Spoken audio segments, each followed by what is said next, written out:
rolling. Live? Welcome Love back. Episode 6, Real Estate Agent Mastery. Yeah. Yeah. If you don't know who we are, Here I'm we are Matthew again. Davis here on First State Home Team. It's totally fair if you don't know who we are. Yeah, it's Since totally the fair. It's still sixth pretty episode. new. So, I'm Rakan. I've been in real estate about 9 years now. I'm an investor, top realtor here, team leader of First State Home Team, which Matt is an amazing part of. We help agents get more productive, be more efficient, get leverage in their business, get leads, more opportunities, more coaching, more training, everything to make you more efficient and more productive.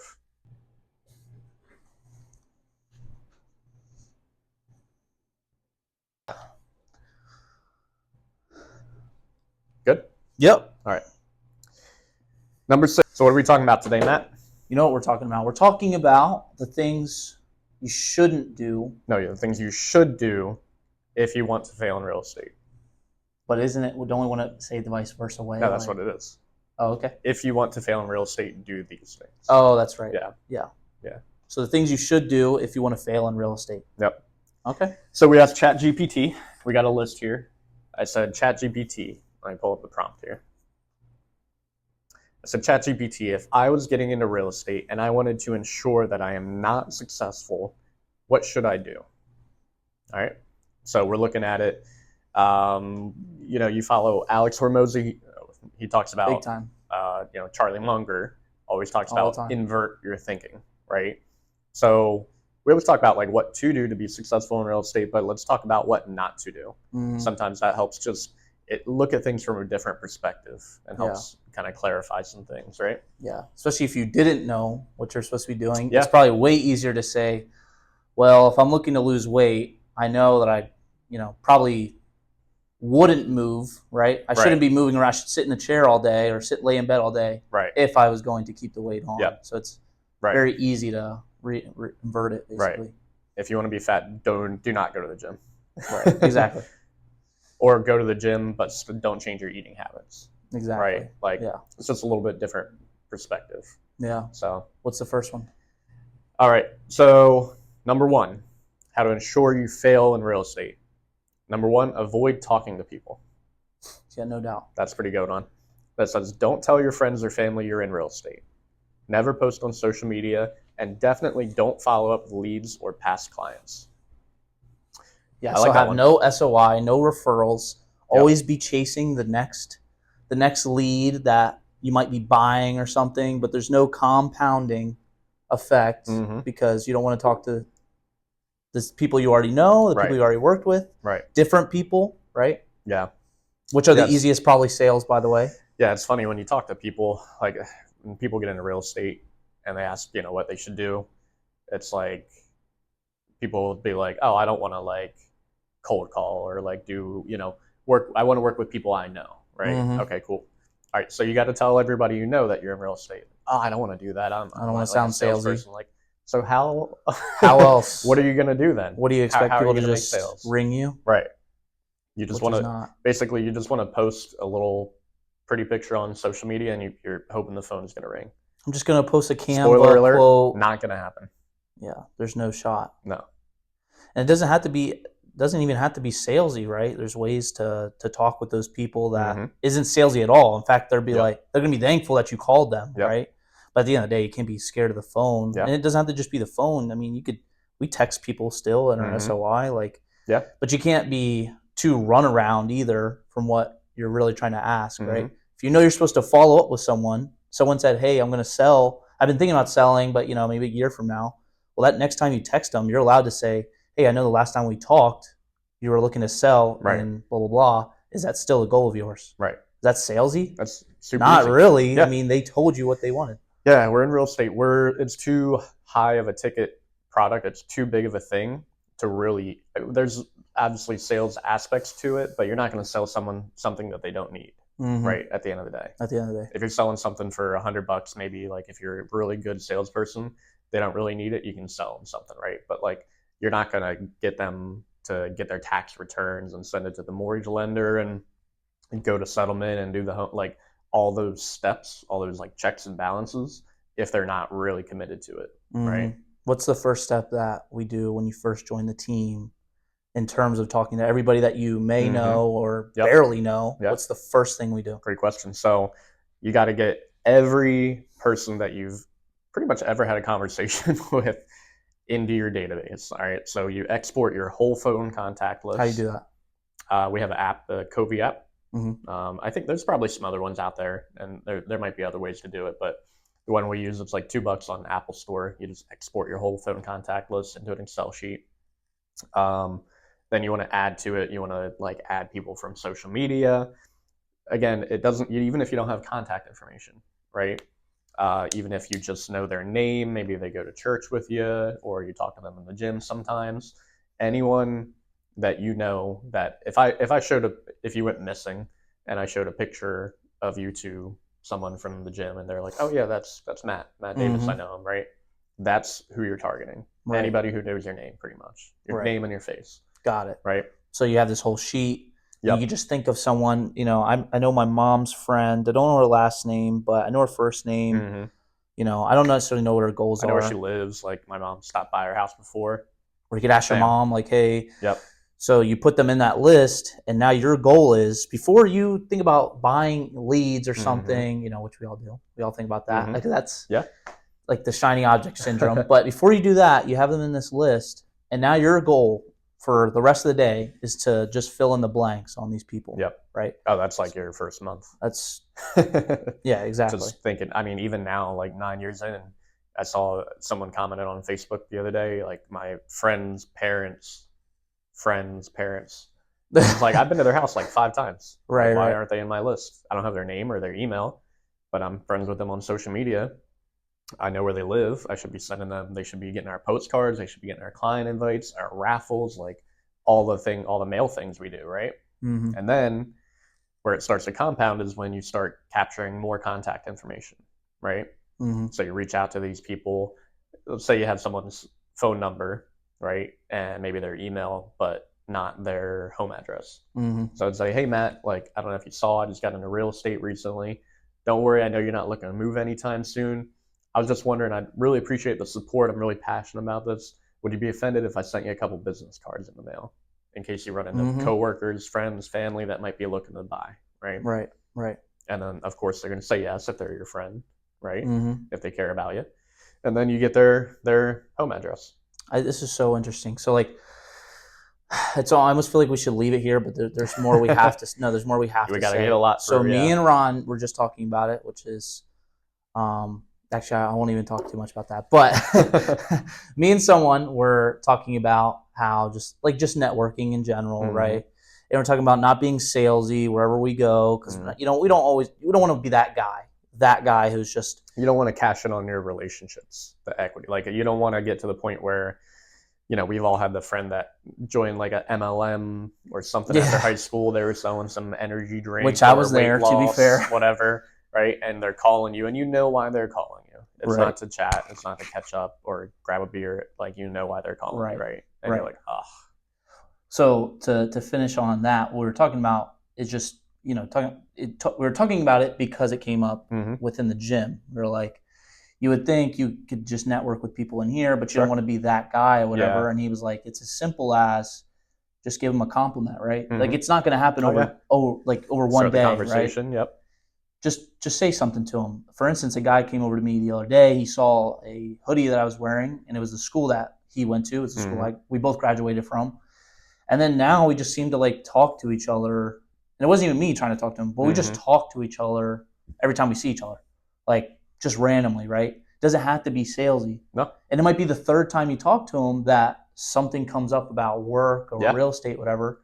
Or you give him an invite to the event, right? We're doing the Blue Rocks night coming up. Team Blue Rocks night. Everyone comes out, gets free food, drinks, admission to the Blue Rocks. A lot of fun. We'll probably have like 200 people out this year. Right.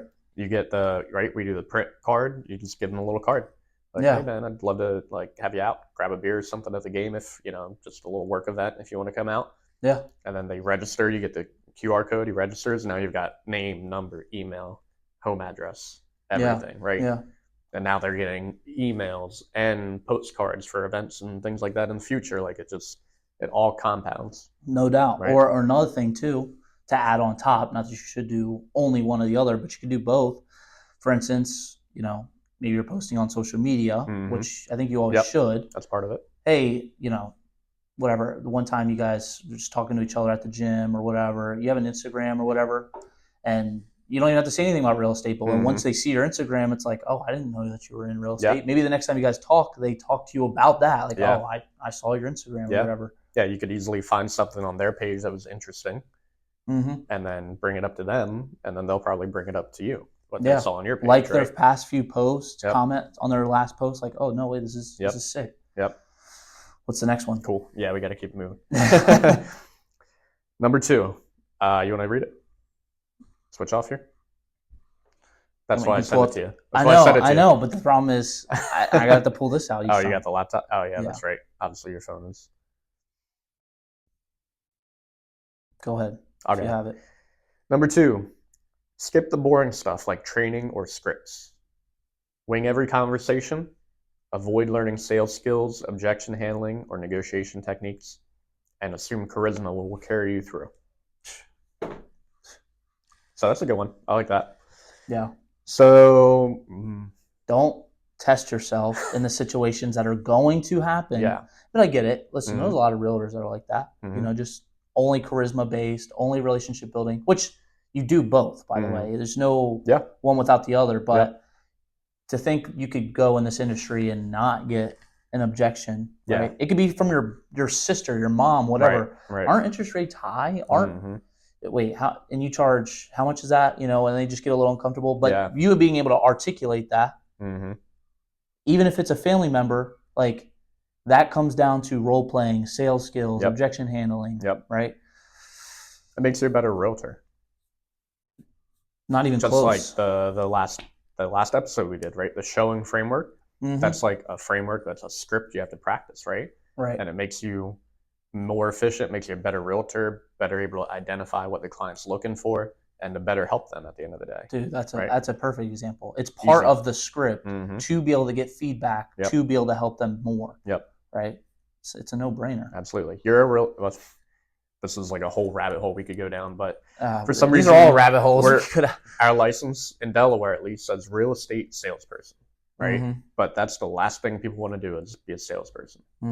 People think that you can just get into real estate and, like I said, just post your just hope the phone starts ringing. Your headshot, and then you're just gonna have business pouring it, right? Well, it's not like that. You're a salesperson, and as a salesperson, what you say is 99% of your job, right? So why would you not practice that?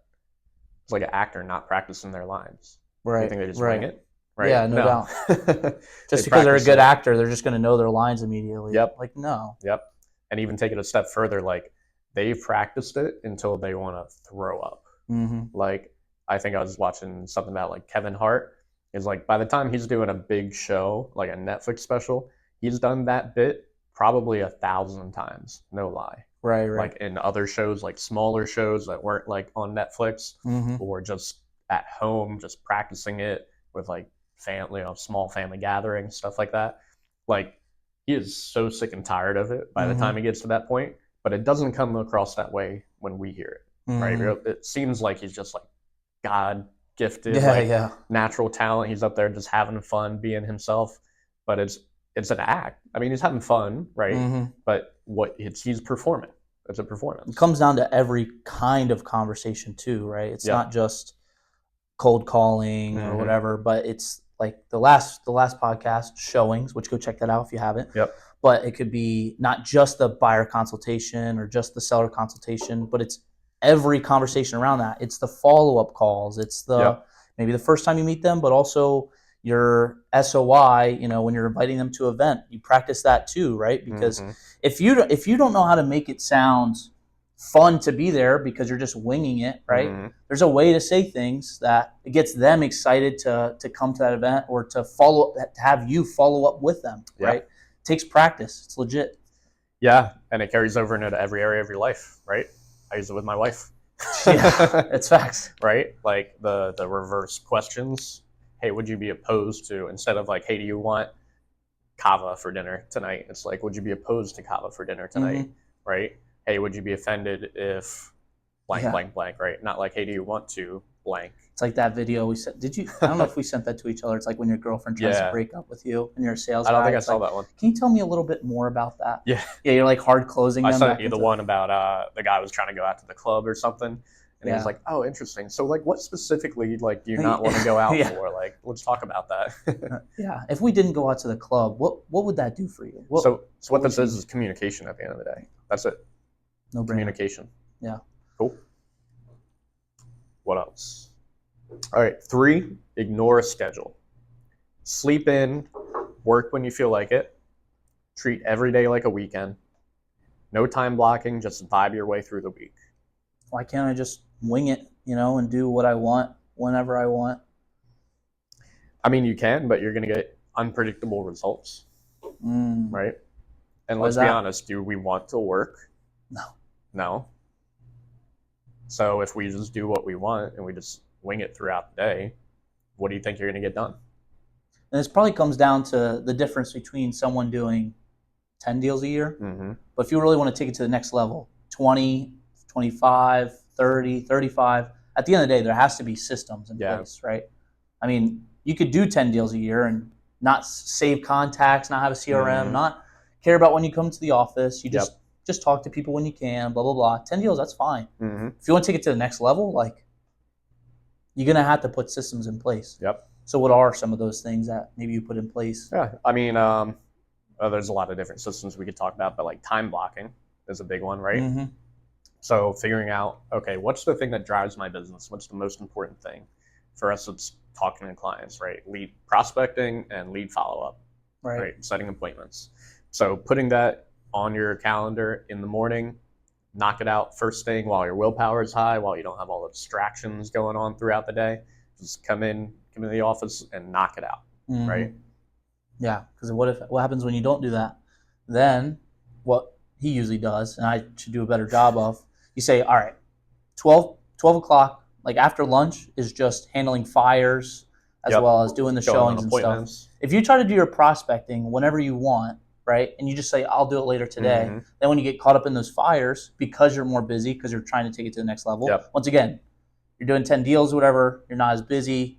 Maybe you can slack off a little bit and just do things whenever, but when your phone's ringing all the time and you got things to go do, how the heck are you going to just prospect whenever you want, right? You can't. No. You can't. No. Yeah, you have to be purposeful about it. Number 4, be a secret agent. No business cards, no branding, no website. Don't wear your name tag. Tell people you're just getting started and don't push too hard. So that's kind of like the first one. Yeah. So we won't talk about that too much, but I want to shout out Grace because she's great at this. Grace Casella. Yeah.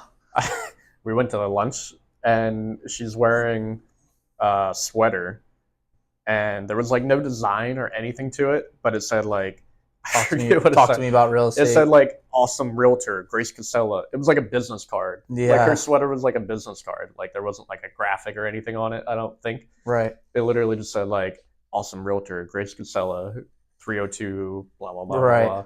Like, and I was like, this is so funny. Yeah. But that's she's like to the extreme, but at the same time, like. Yeah. She's like a lighthouse. Yeah, it's literally. Like if you're in a room with her, you're going to know she's in real estate, which is awesome if you can be that way, right? She's like naturally that way, very extroverted, very high energy. For me, like that would kill me doing that all the time. I can do it sometimes. I'm a little more strategic about it. Like, and you're probably the same way, right? Or Mark's a good example of that too. Mark would do that. He's very extroverted, very high energy. Like he can kind of do the same kind of thing. Mark's a perfect example because I think something to bring up about this is like SOI touches, right? So no business cards, no like repeat branding, right? Well, even as much branding as we do, I mean, you get hit with First State Home Team logo everywhere.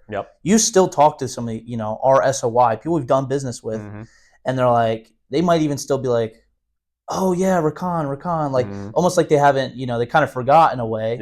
Imagine if you weren't talking to them at all. Imagine you weren't sending them emails. Imagine you weren't sending mail. Imagine you weren't giving them a call. They really wouldn't know who you are. That's a great point. We get, how many emails do you think you get in a day?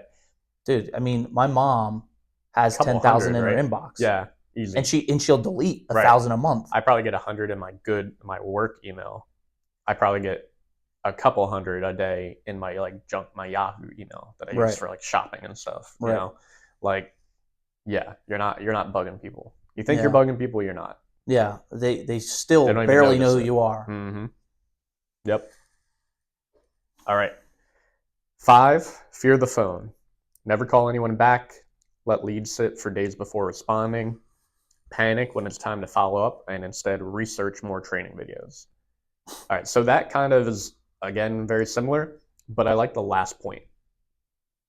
Research more training videos. Mm-hmm. I think that's an important point because with all the podcast, I mean, we're part of it now, right? Yeah. With all the podcasts out there, all the content, all the free information, all the paid information, YouTube, like, it's so easy to just get stuck in like education research mode, right? Over and over and over again. Because you feel productive. You're not being productive. You feel productive. It gives you like those dopamine hits. You're like, oh yeah, this is going to be awesome.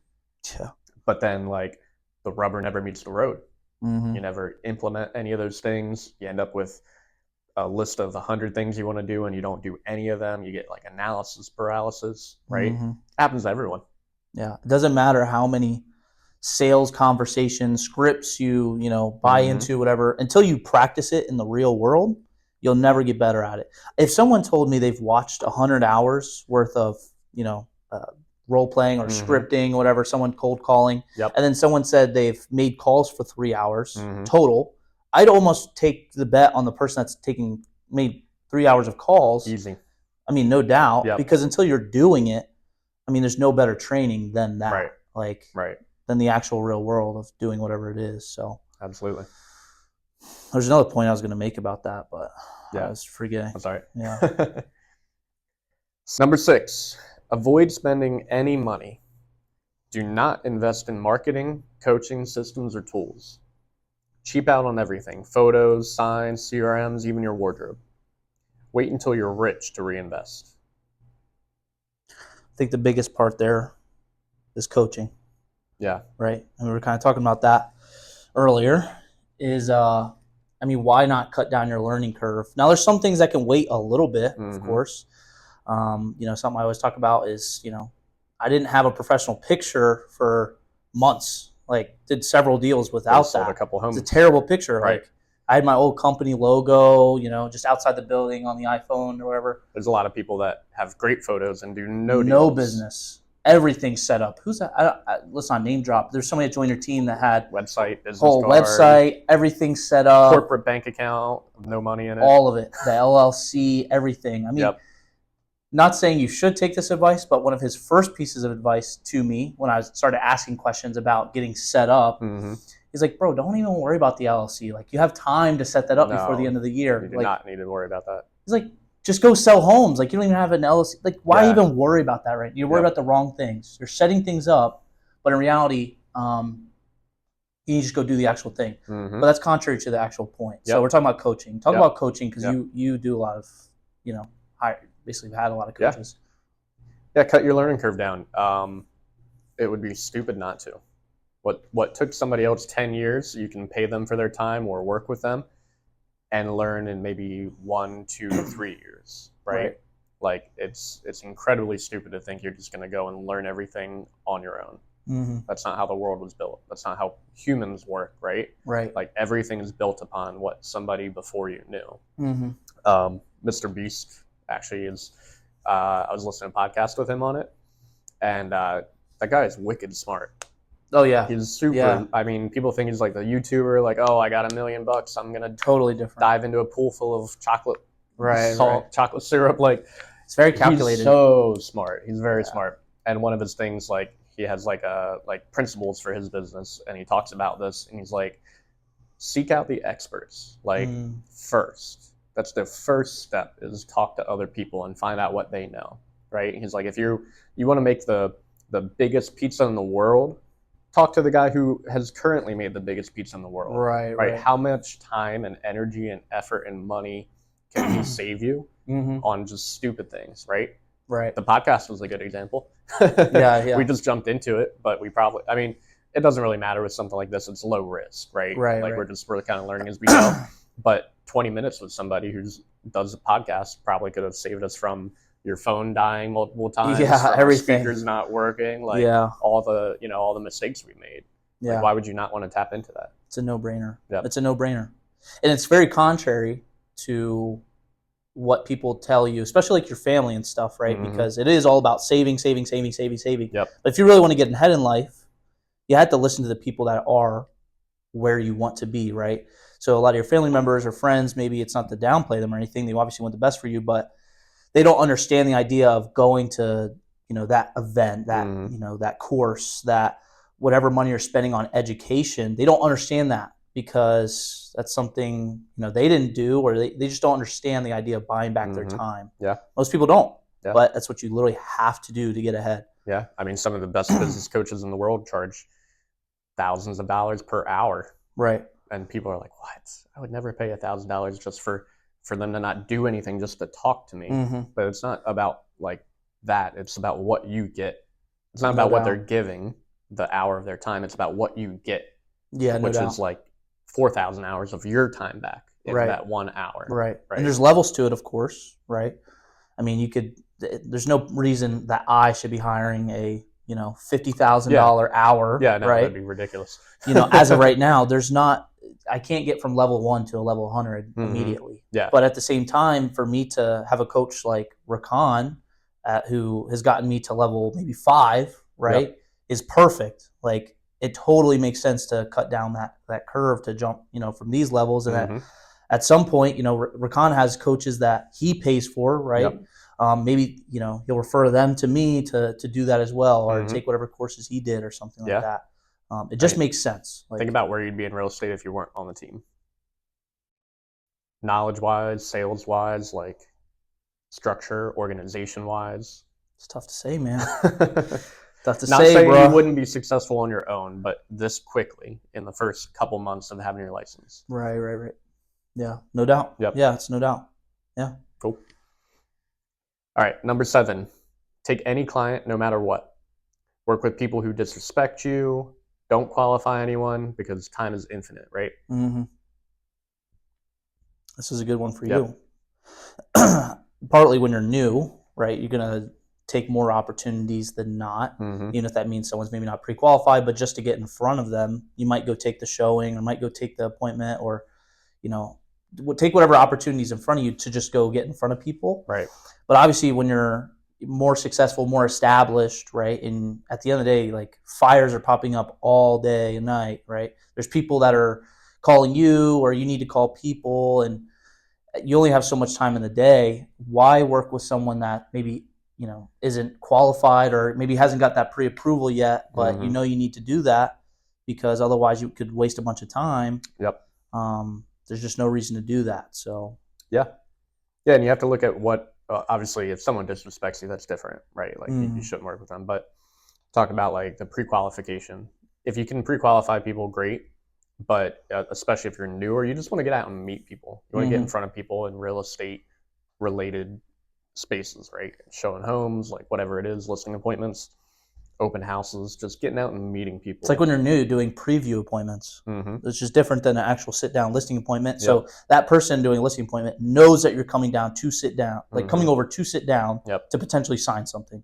Preview appointment's more like, hey, like, I'm kind of your plan B, but I just want to at least come see the property. Well, at the end of the day, you're still shaking hands with somebody, still having some type of real estate conversation, going out seeing properties that you wouldn't have seen before, but at least you're getting in front of them, even though the appointment isn't as qualified, because maybe that person isn't thinking we're going to sit down after and sign something. Sorry, continue. Yeah, no, that was good. That's about all I got for that one, I think. Yeah, there's something else. Hold on. Wait, we can cut this part out. Wait. What were we just talking about? Time is infinite. Don't qualify anyone. Yeah. So what are some of the ways that you can qualify someone to save time, right? Yeah. So let's just say it's your first conversation with them. What are the things that are popping up in your head that are like, to qualify this person? What are you saying? What are you asking? Yeah. Great question. So first one is motivation, right? Like, why are they moving? Why is that Are we important? looking for a first home? Are we upsizing, downsizing, or relocating? That's pretty much it, right? You got like 4 buckets there for the most part. Right. It's important so you know how you can best help them. Right. You have to know their goals to help them achieve their goals. Right. Right. Like full stop. Right. Yeah, no doubt. Time frame. Time frame is important, so you know how to help them achieve their goals, right? And you don't want to waste your time if somebody's in a lease until like November, December, and they want to look at a home tomorrow. You go, hey, like I'm excited for you. I really want to help you out with this, but Matt, the homes that are on the market today, they're going to be sold in the next 30 to 60 days. Those people have their home on the market now because they want to move now, right? So if we sold this home and you loved it, what would be the plan? Are you open to breaking your lease and paying a bunch of fees? No? Okay, well let's do this. Let's start looking around like October then. Maybe late September, early October. Does that sound fair? Right? Right. And just go from there. Right. And that person might be a little less qualified for a newer agent or something to go out and talk with them, right? Just to get in front of them. But it does not make sense for him to go out with someone that has a lease that's up in 6 months and they're looking to buy a house now. It just doesn't make sense. Like his time is better used in another way. Okay. Is there anything else that you would ask to pre-qualify someone? You might talk about like financials a little bit. Okay. Like, sometimes people have like a 500 credit score. That might be a good question to ask if they know kind of roughly where their credit's at, with a grain of salt, right? Depending on like price range, stuff like that they're looking in. And you want to ask about like price range, right? So, hey Matt, I see you're looking at this home at $300,000. Let me ask you, before we get out there and you fall in love with the home, was there a certain mortgage payment you wanted to be at that would be comfortable for you? Oh, I don't want to go over $1,500 a month. Okay, so this home at 300, you're gonna be closer to about 2,200 a month. Yeah, at least, yeah. Is that gonna be like, if you fall in love with it, is that gonna be a problem for you? Right. Right. And then either like, yeah, we can stretch, that's fine, whatever, or no.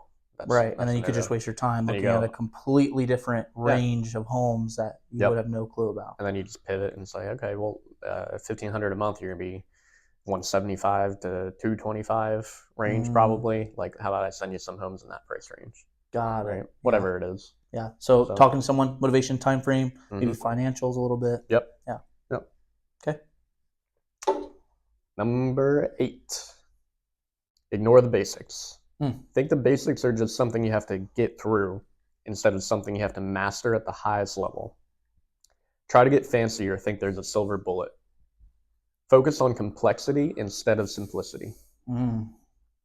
That's a bar. That's an important one. Yeah.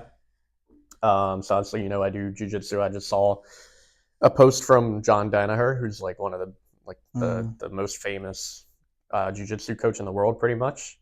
And he posted about this the other day, and he was like, people think the fundamentals are something you just get through to get started, and then you move on to like this complicated, advanced thing, like in jiu-jitsu, it might be like a flying triangle or something like that. Right. Something crazy, like black belt thing, right? But like 99% of submissions are like armbar, rear naked choke, like Kimura, like all these basics that you learn on like day one.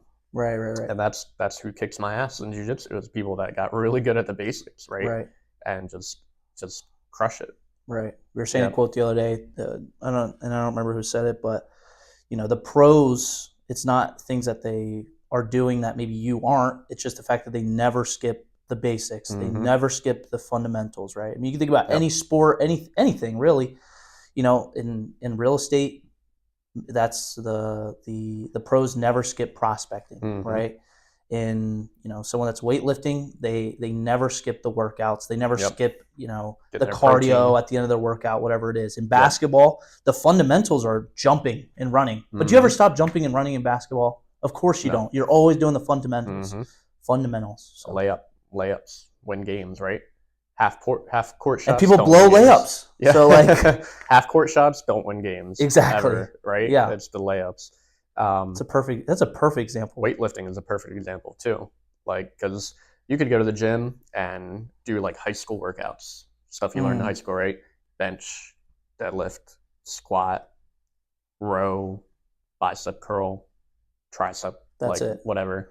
and do that for your whole life and get really consistent, get really dialed in, have a great sleep really well, get your water, have your diet on point, and you could be like top 0.1% physiques in the world. Right. You could be a monster just doing that, never doing some crazy TikTok shit that you see, swinging off. I've seen a video kind of like that. It was some bodybuilder, actually it was Sam Solik, and they had asked him, and maybe C-Bum actually too, where they're like, if you could only pick 8 workouts, and they just picked the most generic ones, and they're like, honestly, if you just did these consistently, you would be freaky. I'm sure deadlift was in there, squat, bench, the basics, right? Like, some those are like body weight stuff. Ones. If you're gonna do pull-ups, a bench press, the break it down to the fundamentals, right?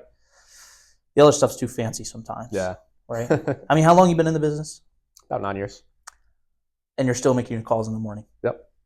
But are you sure you don't have like some AI video sent out? No. AI directly to neighborhoods, blah blah blah, like some fancy app. No, there's no nothing crazy there. It's a lot of repeat and referral business, and we have a great SOI marketing plan to plug into there. It's I don't do as much prospecting like open houses, but used to crush open houses. It's advertising, working the leads that we pay for. That's it. Yeah. Over and over again. Yeah. And doing it better and better. And it compounds. Yep. Okay. Cool. 9. Blame everything and everyone. The market is slow. Your broker sucks. Zillow ruined real estate. Take zero responsibility. Complain often and loudly, especially on Facebook groups. That's facts. That's a good one, the Facebook groups one. Because you see a lot of people do that. Still rolling? Yeah. I just had to make sure. Especially the Facebook groups. Yeah, I agree. Yeah. I do this too. I make an excuse all the time. How often do you hear me say this? I wish realtors had to have more credentials, right? Because you could technically speaking, and I do agree with that as well, but the problem I'm trying to solve is the wrong problem for that. Right. So like I always say, I say this sometimes, but then I have to catch myself. It's like, I wish realtors had more credentials, meaning if you really wanted, in 2 months, you could start the course, get it done, get your license in 2 months, like pretty much. I've seen people do quicker than that too. But the problem I always say about that is there's just so many realtors out here to compete with. Everybody knows one already. The real problem, with not having enough credentials is just the fact that if someone's going to be trading, or not trading, but playing with someone's biggest investment of their entire lives, you should have more credentials. But the point is, does that matter? Like, that's just an excuse. At the end of the day, it should be, okay, so what? There's a lot of realtors out here, but the competition's a competition. It's not going to change. So what are you going to do about it? Cry? It's blank, but now you can still blank, right? Right. Okay. If you're a home buyer, interest rates are high, but people are still buying homes every single day, right? There's a lot of realtors out here, a lot of competition, but there's still people crushing it, right? I'm sure you have buyers that have been looking to buy since. Yeah. I mean, I've had people that I've talked to since like 2015, 2016, like right when I got into real estate. And it was always something, right? It was back then, it was like prices are too high, the market's going to crash. And then COVID happened, and the market was going to crash again, and there was bidding wars. I'm not competing in a bidding war. Now the market's still going to crash, and interest rates are high. Always. But at the end of the day, if you look at any 10-year period, when did real estate not go up? When has it not been a good investment? Yeah, it's not even real estate specific. The thing is that people just attach to an excuse, right? Instead of saying like, interest rates are high, but I'm buying a home for my family and I'm going to figure it out. Right. If I need to figure out how to get a promotion, do a side job, whatever it is to like make ends meet, I'm doing this. Right. Right. It's easier to make that excuse than just make the change. There's a ton of realtors out here. It's a competitive market, but I'm going to be successful. I'm going to figure it out. I won't get it right the first time. I might not get it right the second time, but I'll get better and I'll get better and I'll figure it out. Yep. Some game. All right, time for your rant. This is our second time doing this podcast. Well, a bit of it. 2. Just these past few things. Just the last couple. Quit when it gets hard. One rough month, time to pivot careers. Lost a deal? This just isn't for me. Go back to your comfort zone. Netflix and self-pity. They dug in deep there. I will. You know what? I will rant on this. Netflix and self-pity. I will rant on this. One of my favorite creators gives us a story about how he was in a frat, and basically the pledges started complaining after whatever 1 week or 2 weeks because they thought it was supposed to be all glorious and everything, and they see these, the seniors or whatever just being able to party and all. But then every year they would give them this speech basically saying, listen, this is what hard feels like, right? I understand it sucks right now, but when you get past this point, that's where all the, the bread and butter is, right? But this is where everybody stops, okay? So when everybody's like, every realtor is, I want to sell the biggest homes, the most homes, sell the whatever this, blah, blah, blah, right? And they have these big goals. But why is not everybody there? That's what everybody's goals are. Everybody wants to drive the nice car and have the big house and all, but why doesn't everybody have it? Because it's hard. So when you get to that point where you're sitting there and you're like, man, this sucks. Say to yourself, this is what hard feels like. This is how it's supposed to feel. This is where people stop for a reason. Yep. Right? If it was just easy, fun, and games, everybody would do it, and it wouldn't even have value anymore. No. Right? By you saying, hey, I play video games all day. That's your goal. Well, everybody does that. Everybody can do that. Okay. So is that something worth shooting for? But if you said, hey, no one brags about that. You say what? No one brags about that. No one brags about that. But if it's, I have the biggest house on the block, well, why is there, only one person that has it? Because it's hard to be in that position. Yep. So there's my rant, but just stop feeling pity for yourself. At the end of the day, the best things in life are going to be hard, and that's exactly why you should do them. Yep. Anything that's worth doing is hard. Yeah. And if you quit real estate because it's hard, you're going to get into something else, and it's going to be hard too. You have to work on yourself. Right? There's, I used to have a chain, and it was a Latin quote, and it said, Vincit qui se vincit. I don't know if I pronounced that correctly or not. It said, he conquers who conquers himself. Right? You work on yourself. You work on the problems that you're dealing with from the inside out. Right? Because if you're having a problem with getting clients in real estate, and you jump and you're like, I refer all this business to, I don't know, maybe not an attorney, but let's say let's say you have a good relationship with an insurance broker, right? And you're just sending them a bunch of business, right? And you're like, hey, that guy's just chilling, and I'm just sending him business. That sounds great, right? You get it over on that side, they have a whole different set of problems. Their problem might not be client acquisition, right? Like you have in real estate. Their problem is, I don't know, building networking and building the relationship with the realtors to send like them. Whatever it is, right? Yeah. It's like the ceiling over here and the ceiling over here are the same, right?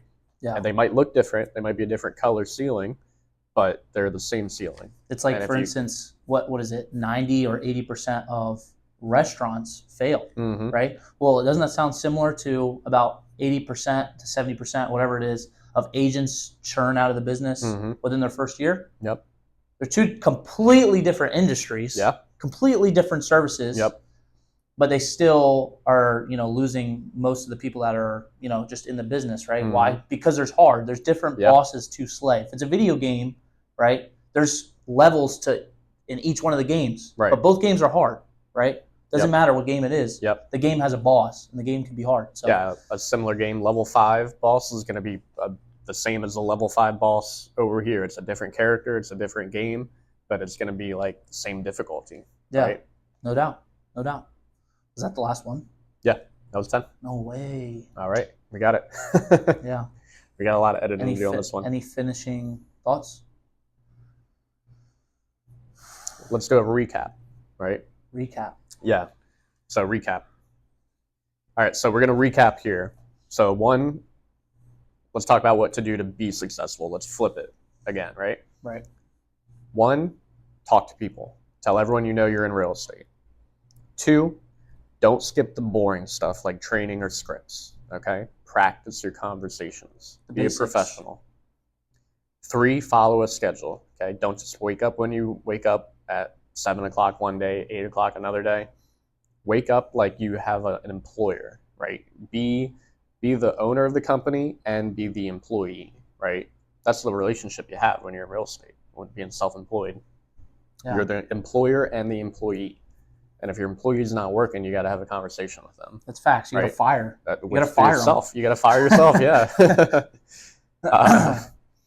4, don't be a secret agent. Tell everyone you know you're in real estate. 5, don't fear the phone. Or I guess you could say you can fear the phone, but just do it anyway. Get over it. Yeah. What's the worst that's going to happen? It's uncomfortable. I need to hear that one. Learn how to deal with being uncomfortable. Yeah, that's true. Right? That's a skill that'll take you far. 6, invest in yourself. Right? 6 was avoid spending any money. I'd say like invest in yourself, invest in your tools, invest in your marketing, whatever. Definitely it is. Education, coaching, education. Cut down the learning curve. 7, take any client no matter what. So let's say work with clients who value you and respect your time. Right.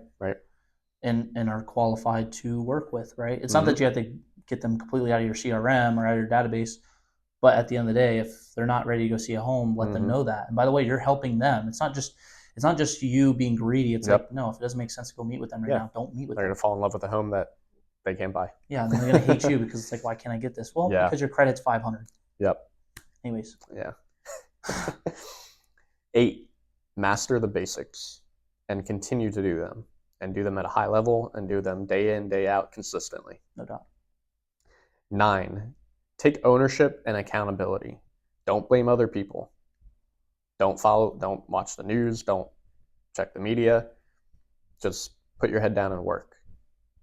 During COVID, like I blocked it all out. I went to work. I didn't care who was president or what rates were doing or what the market was doing.